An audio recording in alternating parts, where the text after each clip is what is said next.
রাজধানীর বেইলি রোডের ঘটনায় সিদ্দিক যখন রিমান্ডে, ঠিক তখনই দুবাইয়ে সীসা উপভোগরত সাবেক স্ত্রী মিমকে এক নেটিজেন প্রশ্ন করেন, সিদ্দিক জেলে তুমি কি খুশি? উত্তরে মিম ক্ষিপ্ত হয়ে লেখেন, বাঙালিরা চিরকাল কাঙ্গালি, এক বিষয় পড়ে থাকে বলেই ফকিন্নি থেকে যায়।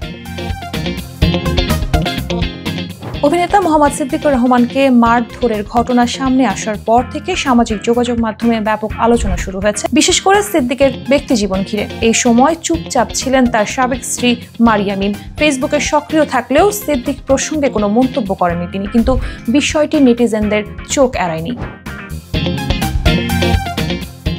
এক পর্যায়ে তার ফেসবুক পোস্টে সিদ্দিক সম্পর্কে জানতে চাইলে প্রথমে চুপ থাকলেও পরে এক মন্তব্যে ভীষণ ক্ষিপ্ত প্রতিক্রিয়া জানান তিনি। ব্যবহারকারীদের অনেক কুরুচিপূর্ণ ভাষা ব্যবহার করলে পাল্টা জবাব দেন মিমও। তিনি জানান, বিচ্ছেদের এত বছর পরেও তার প্রাক্তনের বিষয়টি কেউ প্রশ্ন করলে তা অযৌক্তিক।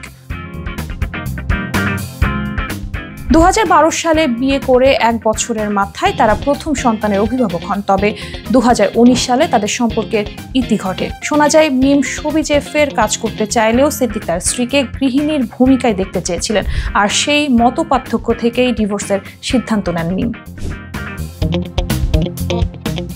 সিদ্দিকের সাবেক স্ত্রী অভিযোগ করেন, তার স্বামীর কাছ থেকে মানসিক চাপ ও অবজ্ঞার শিকার হয়েছিলেন, যা তাদের সম্পর্কে ফাটল ধরায়।